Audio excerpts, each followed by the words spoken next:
Neart ach crinnes acu an sunnastig.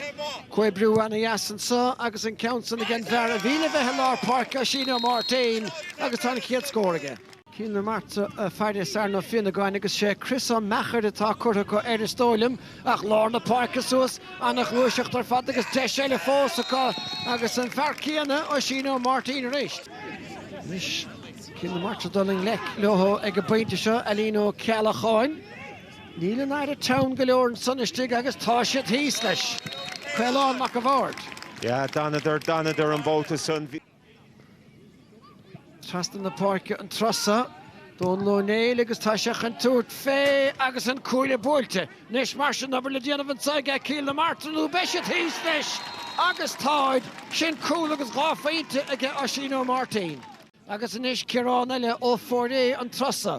Chawroch score go mór leotha agus búite go díann san ag Dano Danín lena chetóig bhfuil bhartíontaige le cabhair an chúile tá go dail.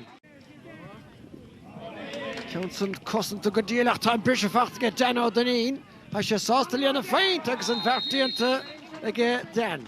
Rís an cad céanna trasta í.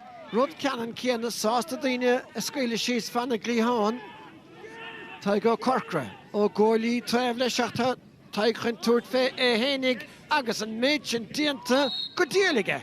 Ja, na faoint an bóta sa. Mar sin beidir imach agan saige Tomás O'Reilly ach tá sé gafisteach agus obair annach roigan sanach a bhuachail tá an bhartíanta bhí obair gestan san agus sin scór anna bhrá. An lán chúlaí ar a aigeach seachas leistíirda. Shilliv a chimera den isig agus Jason McCarrick tá seach an túirt fé agus tá sé sin gan locht mar scór bhfuil gáfeinte fachtan sonnige. Tomás O'Reilly go fuair an scór darnach sa chiad le.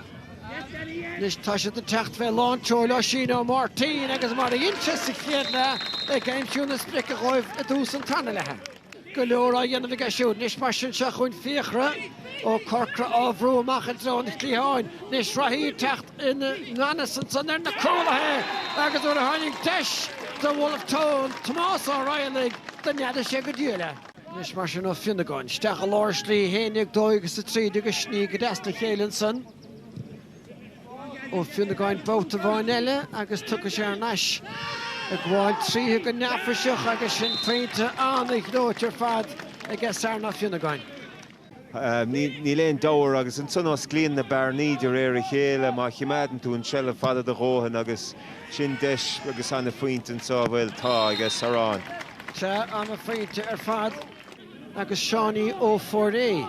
Har ein eileistigh an san tá den idir chleascíil na Martra corta neidirn Crumpaí nó cadé a leir thóirann dá féinte stólim neidir a sé leistigh. Ní raibh ná sin gá féinte den scohan san na géimeaici ó Danín. Nus ó Galachóir, ceann bra fada a gceisiúd, cé óig an ceann sa tóca go thóntaach san éireann san i gé Dano Danín a stólim nis mar sin ó Fordé gafach an tasig. Dano Danín a rás chan cín rim a siúd, tá sé siúd a lár a gá féinte chomá agus tá an dá féinte fachtaige. Ja, ha sé na cheanara an farsa Seánaí ó Fordé. Shane nár hastig an cluthe. Orda istechan san a gé Danny O'Connell. Agan saige Ciaránna Danín is tá sí sin leis leistigh den gúile féinte gleoirte a gé Ciaránna Danín. Gmeacht leis agus tá ceann san bhfuil ní raibh féin fach a hir an éair agus tá ceann eile a gharsúin fachtan san a géimeaici ó Danín eile héad a heachtan ír. Mac a bhard istigh agus tá fear nua á gaiireann is agus tá an bhartíontan san beidir an péinte a chintóigh an bua chéad a cíine isise. Seo mar a chríochna sé, cum an Bhulf dó cehardíag Cíl Martra náid an éideag beag Bhulftónsach le ceannis chútaímar.